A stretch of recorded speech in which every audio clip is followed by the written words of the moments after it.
Sorry, I forgot to press the record button, but now you're on.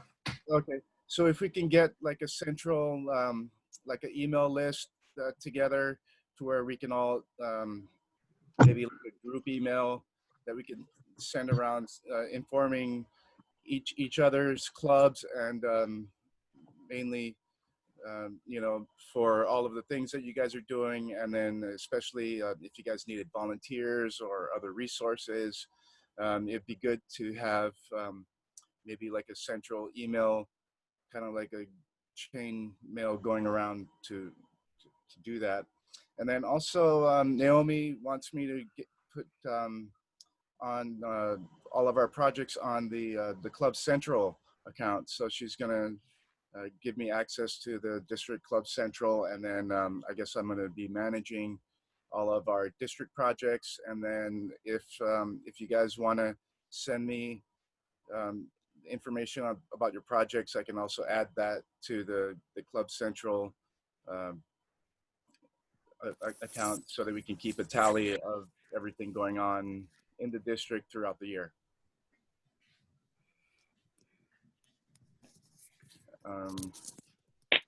Naomi, what else was I supposed to be presenting on? I forgot. Well, we have several people who have district-wide projects like the tree planting, the Dr. Seuss Day, and then we want to share information of what other people are doing on projects and if they need help. So on that site page that we're going to have on the district website, would be good if we can put projects in advance, and if you need help, then people can look and see where they can jump in and help out if they want to.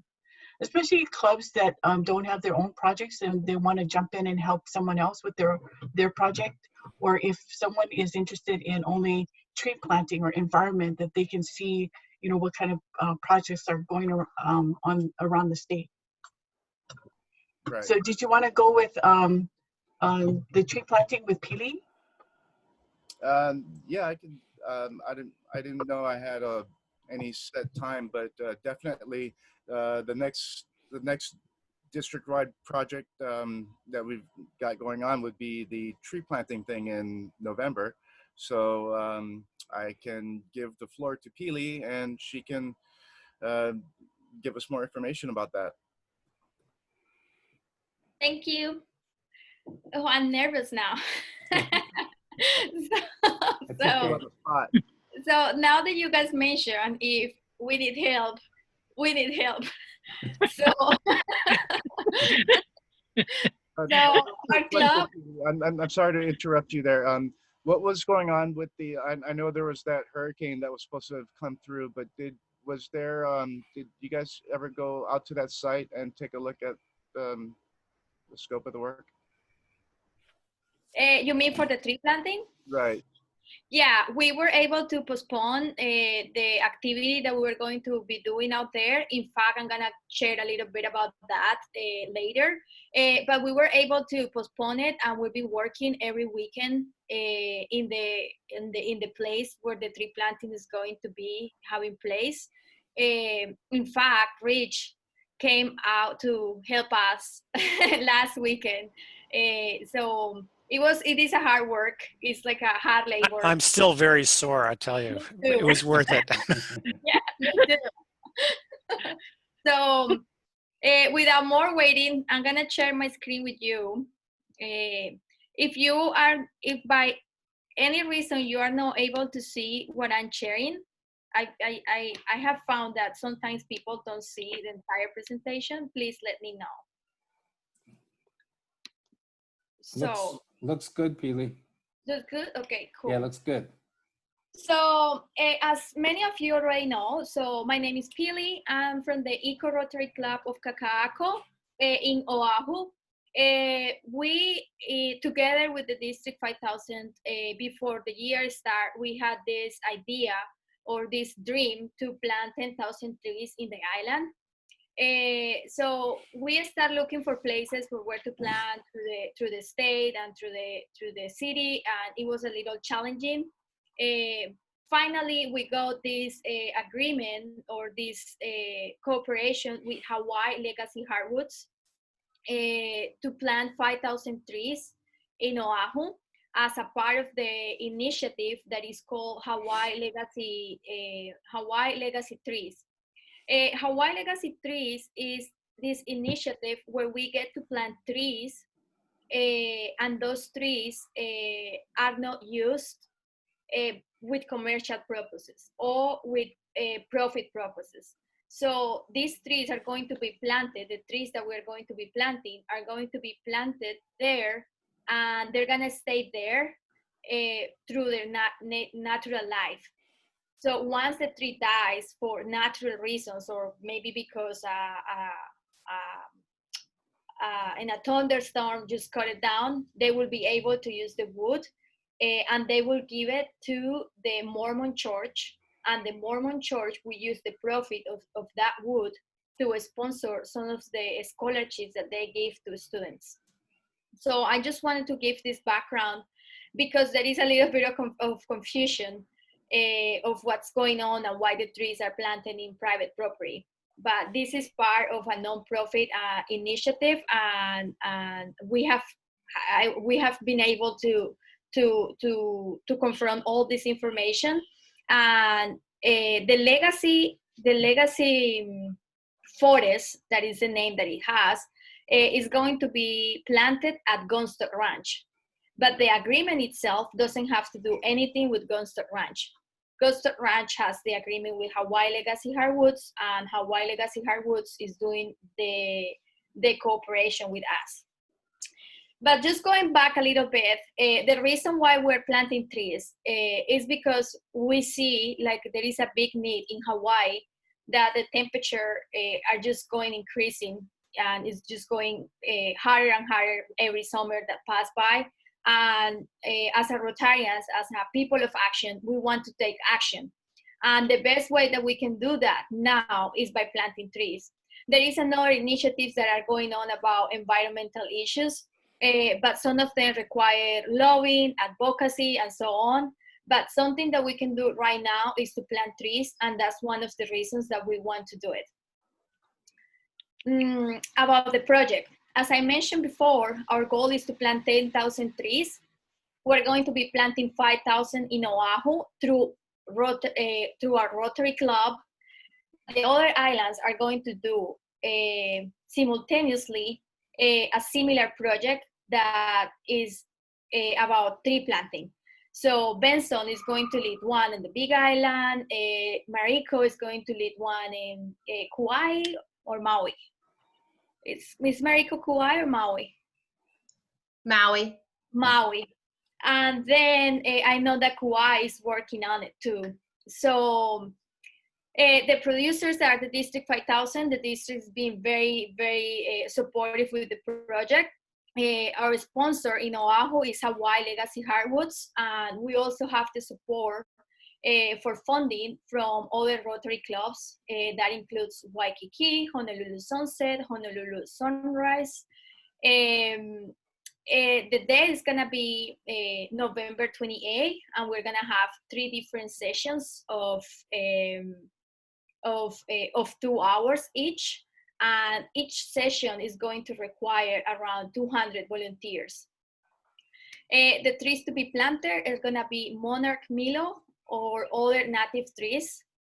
The quantity, 5,000 trees around 10 acres. And the distance between each tree is between 8 and 10 feet apart. This is our flyer. We made this flyer available for other clubs and for other islands if they want to. Some of them already asked our help to just pass over the flyer so they can just adjust it. We did so. This flyer probably will start going around after this meeting more frequently, so you guys get familiar with it. So where we are in the project. So right now, we already have 1,000 seedlings on place, which means you guys can see, let me see. You guys can see my mouse. Yeah, so if you guys see these ones right here is what I mean by 1,000 seedlings on place, which means that they are already in their bags or in the pots. And we have 4,000 seeds in germination process that are the ones that are in the binders. So in the next few weeks, what we have to do is to put these seedlings together from the binders to the pots. So that's something that we are working on, but so far the seedlings are in the process of growing to be ready on November 28th.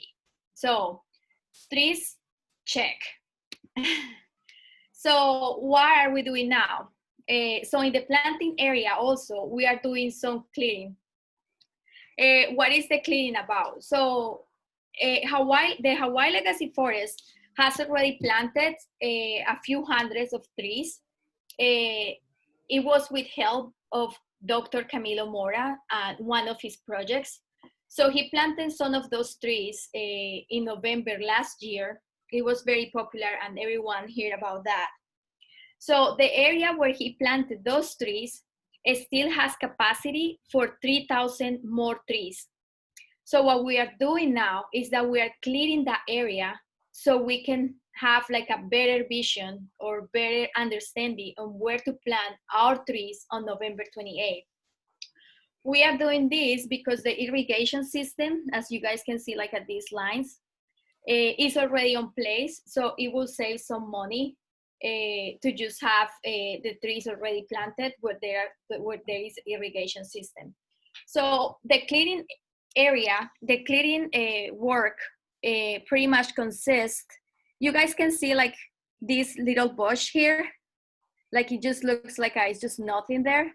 So we've been going down there and just check tree by tree or bush by bush to figure it out whether or not there is a tree or not. So we have to take like all the weeds apart, and then inside it is the actual tree that they planted before. So that's the work that we are doing now. We are probably like 2 weeks away from finish this part. So we are doing it with these trees that are not exactly our trees, because sometimes the trees are dead. So we need to see if there is a spot where we can replace a tree with the trees that we are going to be planted in November 28th. So do you guys have any questions so far? No? Did the trees die? Some of the trees, did they die and that's why they got to be replaced? Yeah, that's correct. Sometimes the survival, to keep up the survival rate of the trees require a lot of work. So that's why they die. Like they just require, so Camilo was telling us, and Hawai'i Legacy Forest were telling us that they've been coming down for the 5 times already since December until now, and there are still trees that have died. So I'm gonna keep sharing. So last weekend, we have the fortune to have some of the volunteers visiting us and helping us. So that's rich. So that's where we are now. So we got the trees, we got the land, we got pretty much all of the funding. What we are looking for and the help that we need now is for volunteers. So finding volunteers is hard, but now with COVID-19, it just adds an extra layer of challenge that we wouldn't be able to accomplish without the help of the district and the community service chairs and other clubs. So you guys may be concerned, or many people is concerned about COVID-19 and how we're gonna handle that part. So we have developed like 3 different plans that will approach a COVID-19 situation depending in how the regulations from the state, the CDC, and the city and county will be at the time. So right now we're planning for plan A, which is the challenging one. Our goal is to have all the trees planted in November 28th. So as you guys can see, we have here like 3 shifts from 8:30 to 10:30 to 100 people, from 10:30 to 1:30 to 100 people, from 1:30 to 3:30 200 people. Each person will plant 10 trees. So we will have a total of 6,000 trees planted that day. That will be our plan A. That will be like probably the state will loosen up a little bit the regulation and everything will be a little bit safer. Maybe we are in the lower side of the COVID-19 curve. So that will be like the ideal. We'll see what happens. Let's say that we are not in that situation. Let's say that we are in the situation where we were 3 weeks ago, where we were allowed to have, if it was outdoors activity and if it was like a 6 feet apart, we were allowed to have 100 people outside in the same project or activity. We could adopt the plan B, that it could be 300 people on November 28 and 300 people in December 5. So that would mean that we will have this 5,000 trees planted in 2 weekends. The next one, the plan C, it is a little bit more challenging because it requires more coordination, but it is not impossible. It would be to just, let's say that the conditions are in the way that they are now. So we will do the planting from November 28 to March 20. Every weekend, we will have groups of 30 people in 3 different shifts until we accomplish the planting of 5,000 trees. So from the moment that the tree is ready to be planted until the last moment that the tree can be planted, we have a gap, a window of 4 months. So that will work perfect for us. So we have, so the germination of the tree just start, and they are planned to be ready for November 28. So we can start planting those trees from November 28 until March. So whatever happens in that gap, it's okay for us to just reschedule, to just work out with volunteers and so on. So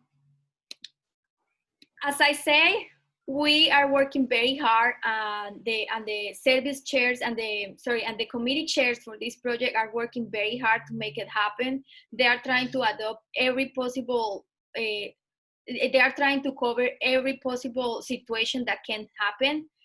But we really need help from the community service church to talk to their clubs, to promote the event, and to have people from their clubs sign up. So we need people to sign up because we need, as you guys see, we have 3 different plans, and we need to be able to switch between each plan as soon as we can. So we would like to have the head count of the volunteers that we have from Rotary, the Rotarians that can help us that day, so we can see and we can determine whether or not we need extra help from outsiders, right? Because at this point, we need around 700 volunteers if it's for November 28. So if we have all the information of the volunteers that are coming, and for any reason we need to change to plan B or C, we will be able to contact those volunteers and make arrangements to execute the tree planted without any problems. So the reason why I'm in this meeting and why I joined, not only because I'm a president, is because I want to kindly ask every service chair in this meeting to please help us to promote the project with your club members, to encourage people to sign up to this event. We have everything ready, but without the volunteers, of course, we can't make it, right? So if you guys are wondering how you can sign up for the project, you can go to our website. It's www.ecorotary.org. Then you click on Tree Planting 2020.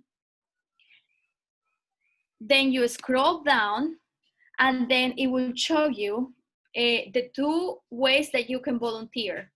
One is as a leadership team, and the other one is as a tree planter. The leadership team will lead the logistics and manage the event itself. The jobs will be assigned based on volunteers' interests and abilities. And for the tree planters are gonna be those that actually are going to plant the trees. For the leadership team, we're gonna need people for traffic control. We're gonna need people for COVID-19 regulation, like taking the temperature and things like that. We're gonna need people for refreshments. So we need around between 60 and 100 people for the leadership team. So the person who is in charge of the volunteers is Ryan Masuno. He is in this call. If you guys have questions further apart, or you can contact him. His email is masuno r2@gmail.com, or you can contact me too. I'm going to put our emails in the chat. And if you want to contact us for the event or more information, just feel free. So, questions? Yes, you went like real fast. For Sorry. a guy like me. So could you go back to the slide for the sign up? I was trying to write down the website and what to do, and you flashed to the next one, and I got about 1/3 of it Okay, written down. I'm sorry. The sign up for the how volunteers. I want to pass that on to my club. So thank you. Ryan is going to be sending an email tomorrow or this week about how to sign up and where to go, and with the actual links of the signing up. So we'll make sure that you all get all the information. Okay. I have one other question. Sorry, I'm so noisy. It seems to me that your original cost to put this on was based on Plan A. Does the cost of putting it on with security and everything increase when you go to Plan B and go to Plan C? It's pretty much mostly allocation of the money. For example, we're going to need, like, if we have the Plan A, we're going to be needing like a hand wash sanitation station. We're going to be needing like traffic controllers. We're gonna be needing, well, some stuff that for a big amount of people we will require to have, but for the 10 people weekends, we wouldn't need that, right? But we will need refreshments for the 10 people every week. So it will be just allocation. Maybe for the one who that is 2 weekends.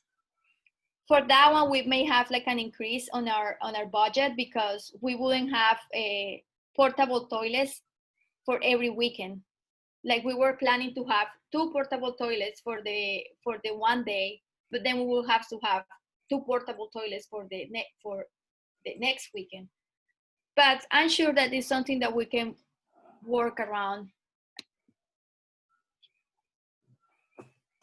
Thanks, Billy. Thanks, Billy. Okay, did you get all the information? Sorry.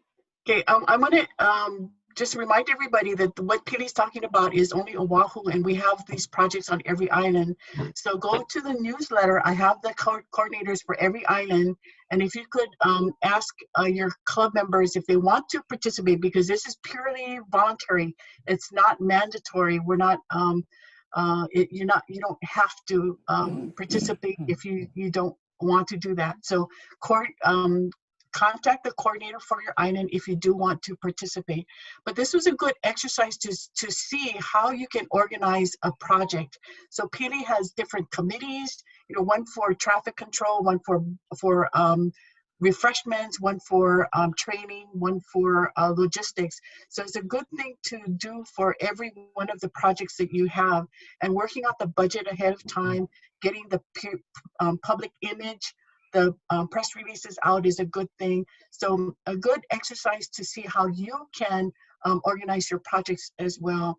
But we do have some other projects to talk about. There's the Dr. Seuss Day. So okay, so Joanne is not on this call, right? So maybe June can talk about Dr. Seuss Day, and then Glenn Bailey, did you have something to say about the U.S. Vets project? Yes. Okay, so let's go to Dr. Seuss, then U.S. Vets, and then Rich, did you have something to talk about for your Peacemaker project? Yes, I can talk about the peace program that we're putting together. Okay, so if we can do 5 minutes on each one of those, and then we can open it up to other projects after that. So Dr. Seuss, June, are you there? Yeah, June is just logging back on. I think she went off and coming back on. So why don't we go to Richard Glenn first? Glenn Bailey? Yeah, Richard Glenn, one of those two can. Okay, Yeah, okay. Okay, so Glenn Bailey? Okay. So our club, again, if you remember about 10 years ago, we sponsored a district project that I think 10 or 11 different Rotary clubs on Oahu got involved with out at US Vets. And it was an upgrade, one-day upgrade project. And we went in and put in blinds. We put in cabinets. We put the fans together and a lot of different things. And we also had a clothing drive that was very successful. US Vets, I contacted them. We re-engaged with them this year.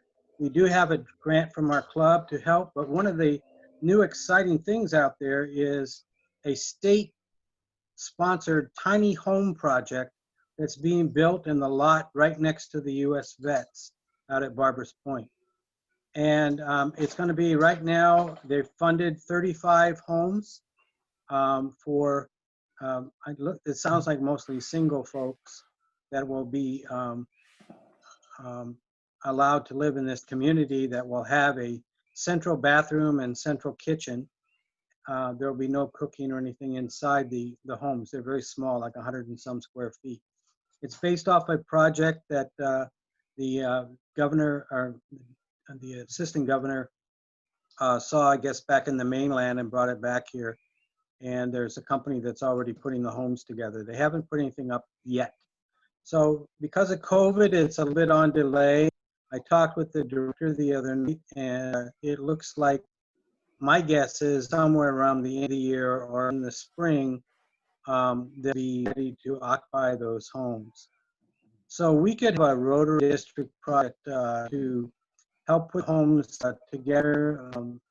There'll be items that will be donated, maybe some landscaping, things like that that could be done out there. I'm in the infancy of getting the details right now, but it's just an idea that might be something we can do after the first of the year as a district project.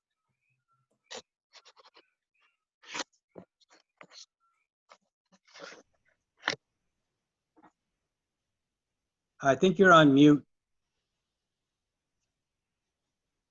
Yes, I was on mute. Looking at the needs of the community and seeing I how saw we your can lips help. moving. Yeah. So that's what we need to do, is what does the community need and how can we help our community? And so that one for US Vets is to provide these homes for homeless people, just like Hawai'i, because Hawai'i is already done. They already have their tenants already in there. So every island can do something like that by just checking in with people who are in that arena and find out what's needed. Okay, so if we can go to June on the Dr. Seuss Day, that is a statewide, district-wide project that we want people to volunteer for.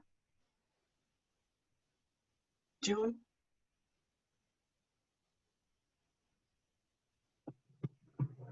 Okay, so June is with the Honolulu Sunrise Club, and the Read to Me program was a spinoff from Honolulu Sunrise, and so they are helping with literacy in the schools, and they have programs all around the state. So one of the ones that we wanted to do was Dr. Seuss. His birthday is on March 2nd, so if we can all go to the elementary schools that you're associated with or not, and go read in the school. So you would contact your schools that you have a relationship with, and then ask them if they do have a Dr. Seuss Day, and provide volunteers to read books to the audience that they're choosing. So March 2nd is another day that we can get together on. Okay, so let's see.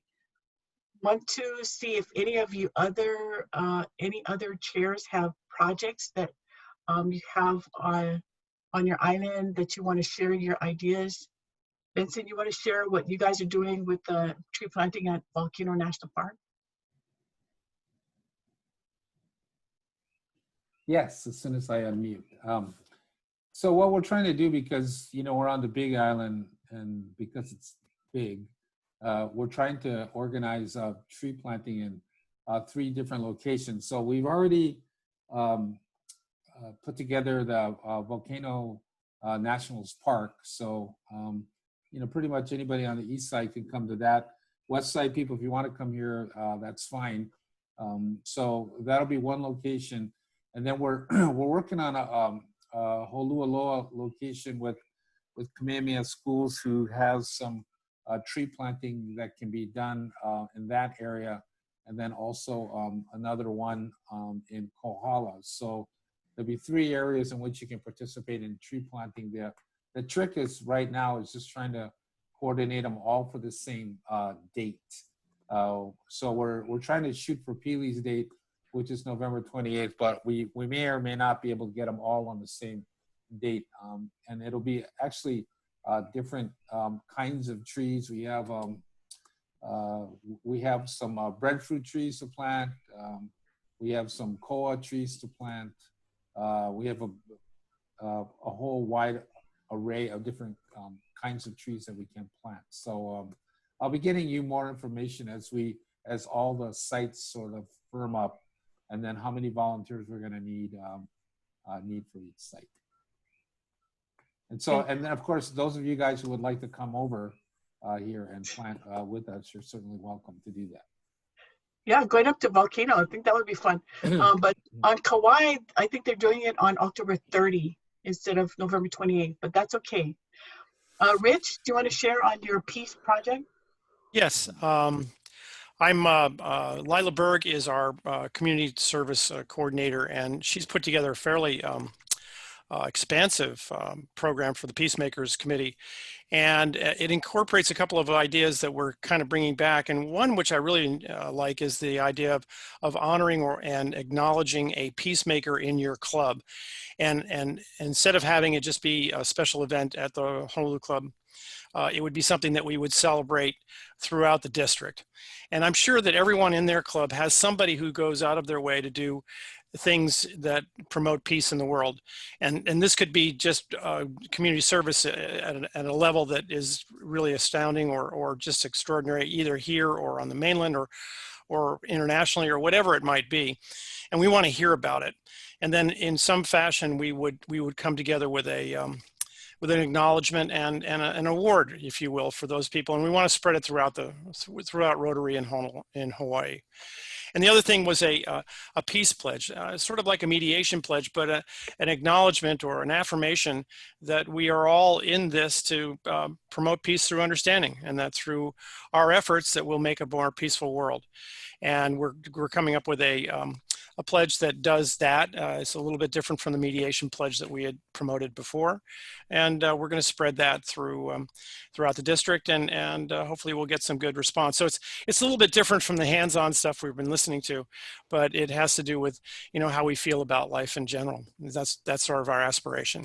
So that's what I've got for now. And we're going to be developing it over the next month or so. Can you give an example of what someone would do in this project? Because What is it Sure. that you're looking for in each We would, club, or well, I just an haven't, example of something that was done in the past, oh, or yes, that you see we used, happening? we used to have what we called the Jerry Chang Award, and he was a very terrific peacemaker, if you will, in our club. And we had, for example, from your club, um, some wonderful, I think it wasn't from your club, we had some wonderful exhibits of when you guys went to Romania, for example. And you did that project there for the people that had cleft palates, correct? Yeah, that's what, Glenn, I think that's what you guys did. And we had a presentation given by members of your club that was really extraordinary.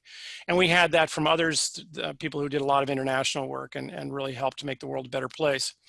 And one had to do with orphanages, and we had some that had to do with just doing a lot of good medical mission work, that sort of thing. So there are people who go above and beyond. That's the example that I would use for that. And we want to acknowledge those folks. We want to say, hey, good job.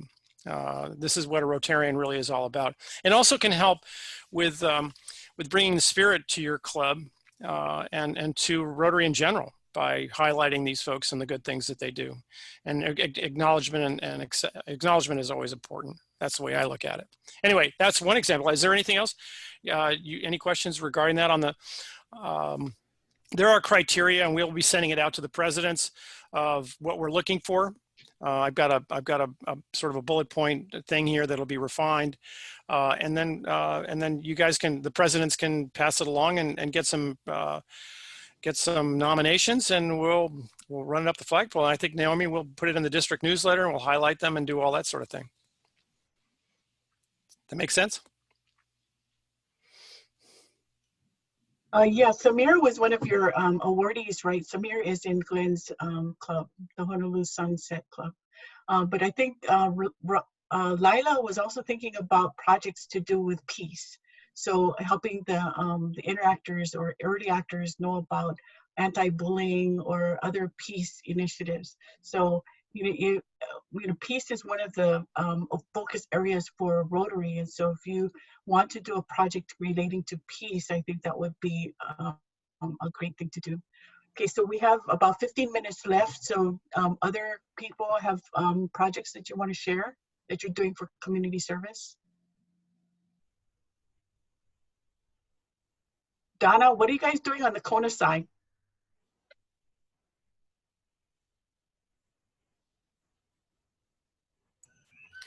Last year, we started doing our book exchange stations. So we do have several of those around the community, the books, take one, leave one. Depending on where it's located, once COVID started hitting with a couple of them that were in a little needier areas, we started also putting some non-perishable food in them. Which totally did get utilized. Then we have one that's by an elementary school. So again, when COVID started hitting and the kids weren't going to school, we also started stocking them with supplies for the kids, like pencils, crayons, little workbooks and stuff. And so we worked with the teacher that worked at that elementary school, and she kind of helped to kind of monitor. She continues to help to monitor that station and kind of keep it stocked. So it's also a resource for younger children. And so we made sure that one was shorter than, so that the kids can reach it. So that's something that we do plan to expand on. We have a few of us from our club here just because we're feeling a little challenged, with us being in this pandemic and, what sort of, community projects we can kind of wrap ourselves around. Steven, you tell them about the book thing you had in your yard. And so that's what you can do for this pandemic period. Oh, well, it's dark outside now, but I can go and do it. Anyways, so what I did was, this was right when the whole lockdown first started. I had a whole bunch of time on my hand. I was really bored one afternoon. So I built a library box. It's probably about, like maybe 3 feet wide by about 2 feet tall, just made out of scrap plywood. But I've been getting a lot of, really good responses from everybody in the neighborhood. And every time I look in that box, there's always different books in there. It's amazing. And, like sometimes I'll be coming home once, from, driving home, and then, I pull up to the house and I see people looking in the box, and, they say, "Oh, did you make this?" And I'm like, "Yeah." And they're like, "Oh, such a great idea." And also, believe it or not, a couple times I looked in there and I've gotten, I think I might have it somewhere around here. I've got like a thank you card saying, "Hey, thanks for doing this thing. I really love all the books that you put in there." So I have been getting a different, really positive response on this, and it's been up for, I don't know, what is it now? August, so about 4 months, I guess. Is that about right? Yeah, I guess it's been up for about 4 months, and I just got it in the corner of my yard, and everybody walks by and takes a book, leaves a book. So it's kind of thinking outside of the box of what we can do, because we still can do so much. Sharon, did you want to share? Yes, I did. Thank you. I'm with Hilo Bay, and we don't have long-term tree planting projects. And if we put books out in Hilo, they're going to be wet before anybody can pick them up. So we're not doing those. But we started in about the first part of April. We were asked by the Food Basket to help them repack rice, because they were getting donations of 15-pound bags or 50-pound bags to give on the drives that they do when people just drive through and have food put in their cars. And so far, and we're still doing, but so far we have repacked 31,000 pounds of rice to go in the bags for the Food Basket. And I've never been sicker of seeing rice in my life. But the other thing that we did last week, we were asked by the Boys and Girls Club in Hilo. They have received 21,000 pieces of clothing from Old Navy, because they're changing their inventory here in Hilo. And so they needed people to mark, to separate the clothes, fold them so that they were ready to give to kids all the way up to adults. And so we had 20 people from our club and 20 people from the HGEA. It spent about 3.5 hours separating and folding the clothes so that they're ready to give to the Department of Education, so that the kids or their parents or whoever needs the clothes will have them. So we just kind of do these jump in kind of things, and we thought we were jumping out, but we're still doing the rice. So as long as they need it, and the Food Basket is going around to the various shopping centers or schools and giving out food packages. So that's kind of what we've been doing. Thank you. Awesome. Dennis. Yeah, well, one of the projects that we've kind of taken on, and we haven't actually physically started working on it yet, but it started out as kind of a selfish thing. One of our members who's been involved in the Rescue Tube program, he had all of our Rescue Tube product in his garage, and we were looking for some place to do something with it. Well, in my walks, I found out at one of our parks, there's this building, and on the building, it says that it was originally built by the county, the city, and the Rotary Club. But then it was, I think it was Kihei Sunrise, or one of those clubs before our club was. And so I started asking around about it, and it's really in disrepair. And I didn't know what was in it. I thought maybe if we could get that as a project, we could revamp that and use that to store our Rescue Tube stuff in. So it was a selfish thing to start out with. Well, we found out that it's filled with sports gear that the youth use, both baseball see, and it's divided into 3 sections inside. We finally got somebody that knew what it was and had a key, and it's divided up into football, baseball, and I think soccer. I'm not sure, but they're all individually locked up areas inside the little building. But we've taken that on as a project to revamp. It needs paint, it needs cleanup, it needs new stairs. So we're excited about getting to go with that. And that's something we can do with some distance. You know, we can have people working on opposite sides of the building and things like that. So, and then our big thing is our rescue tubes, which that's our club's major project. And that's ongoing. So we're excited to start doing something. We've been kind of stagnating because a lot of our programs that we do are centered around schools and the kids. And without knowing what's going on there, we haven't been able to plan anything, donate, or, you know, because we just don't know. So, but this is the one thing at the park is something we know we can do. So that's our project we've got coming up. Yeah, and you Maui guys put the Oahu people to shame because you have more rescue tubes on your island. So Stephen, come on, we got to get the rescue tubes on Oahu. Yeah, Well, I'm working on it. I'm working on it. Like I was telling everybody before, I think it was before you got on, but I've got about 20 of these things in my garage right now, just ready to go. Awesome. But you said, Dennis, working with the schools, and the schools really need a lot of help with their situation. And so, Katie, you want to talk about your computer program? Sure. So Rotary Club of Lahaina Sunset set a goal to collect 90 computers that would be wiped clean, refurbished, and then distributed to students who don't have computers at home at Princess Nahiena NS School. So our goal was 90 by the end of July. We've got about 60 right now that we'll be delivering to school on Saturday, and then we'll continue to collect the other 30 until we meet our goal and then deliver those to the school.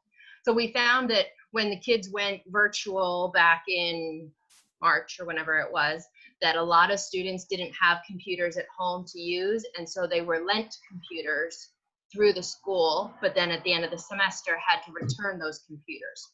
So this project, these students are able to keep their computers, they are theirs, and we partnered with a computer guru who is known in the community and writes for Lahaina News, computer column, and so he's donated his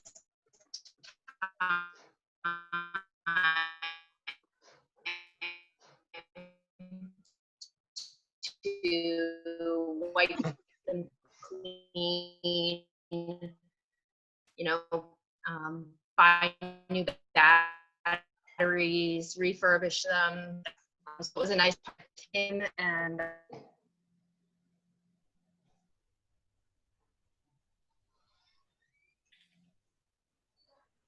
Am I the only one that lost her? Nope, she's gone. Okay. Yeah, on Maui, that happens with the internet. But here on IAEA too, I lost power today. But that's a great program, Katie, that you have with the computer refurbishing project, and you guys do a lot of good recycling in Lahaina as well. So good job, a good job with the community service. Okay, we only got 5 more minutes. Other people want to share what they're doing in their communities? I've got a couple, if you'd like to hear them.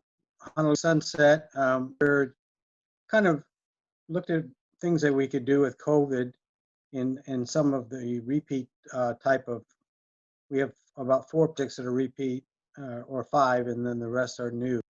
But one is the Women in Need. I found out that the Women in Need shelters, those ladies had just come out of drug abuse and just come out of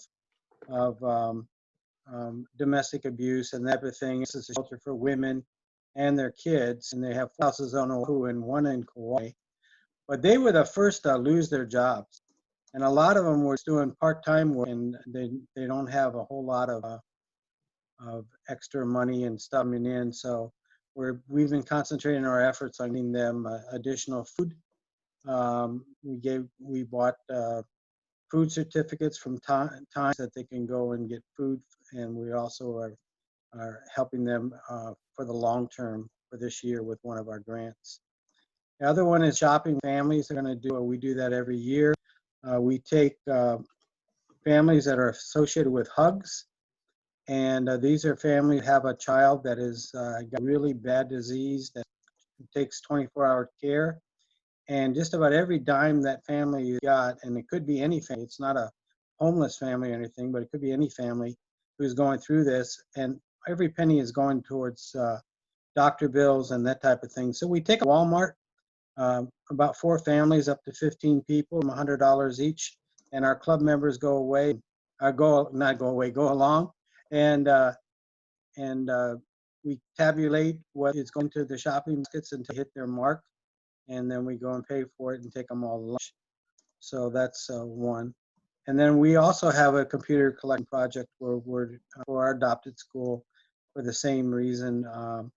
The others because of the home situation where children may not be able to go to school.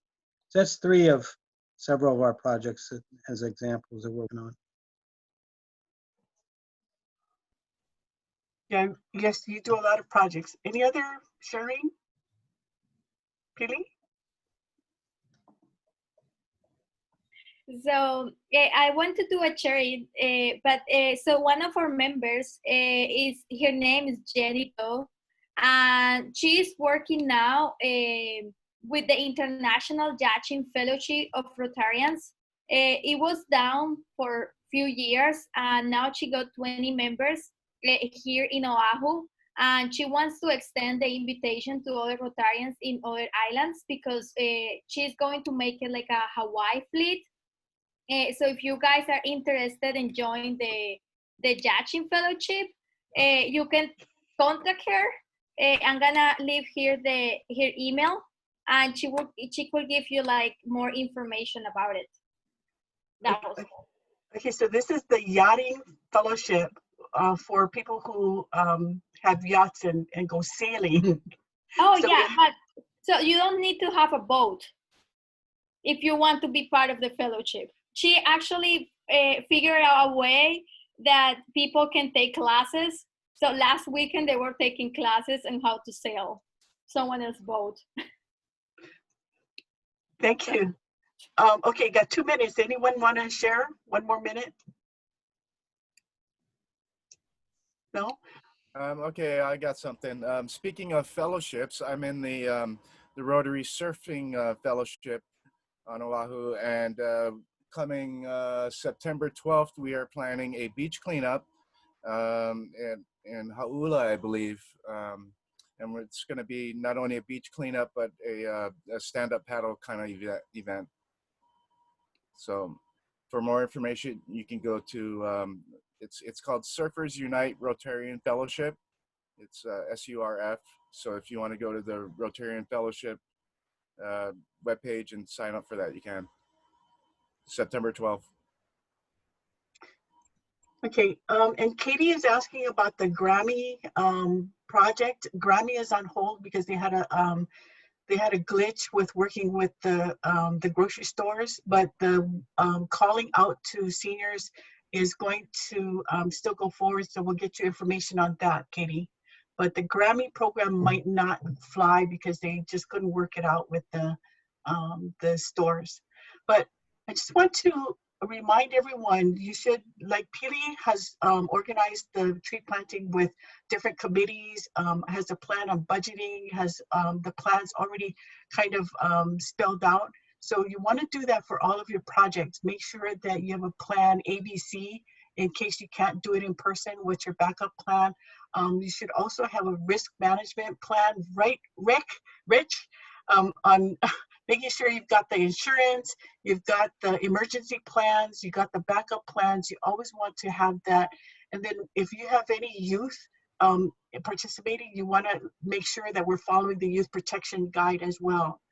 Okay, so if we can all adhere to what the policies are, you don't want to have a project and then somebody has COVID and it's going to be in the news that Rotary had a project and we were exposed to someone who was positive. So you might want to have this little statement ahead of time. If you're participating with this project, that you say that you can say that you haven't traveled outside of the state for the last 21 days. You haven't been in contact with anyone, anyone that's positive in your household. And there's some other things. So you just want to make sure that you follow the Service Project Committee manual with, thank you, Stephen, with all of the great ideas, and also adhere to the risk policies. Okay, and then if you need the insurance, we do have the Rotary insurance, liability insurance with Gallagher. And if you need to know how to get that insurance policy because someone's asking you for an insurance policy, talk to Rich Proctor. Right, Rich? Yeah, we can issue certificates of insurance. One thing that's noted actually on this year's policy, which is new, is that it doesn't cover for infections. Doesn't cover for COVID infections. They canceled that coverage, so got to be careful. Got to be careful. Okay, so everybody be safe out there. Stephen, last words. Keely was asking me about the website for the beach cleanup. I was going to type it in the chat, but it's surfersunite.org. So surfersunite.org, and that's for the Rotary Surfing Fellowship. More info is on that page. But, Thank yeah, you. okay. Yeah, Arlene typed it already. Awesome. Thank you. And thank you all for coming. This is really awesome that we got, I think at one point we had 21 people, representatives from their clubs on this chat. So, you know, once again, thank you for coming. Thank you, Benson, for hosting it. Thank you, Naomi, for leading us. Yep. Okay, gang. Yeah, thanks a lot, everybody, for coming. And we did record this, so if you want to watch it, you can find it because our YouTube specialist Naomi will get it up so you can see it. Okay, cool. Stay safe. All right. Thank All right, you. Stay safe, everybody. Yep. Naomi, the Careful. YouTuber. Yeah, she's a tuber. Yeah.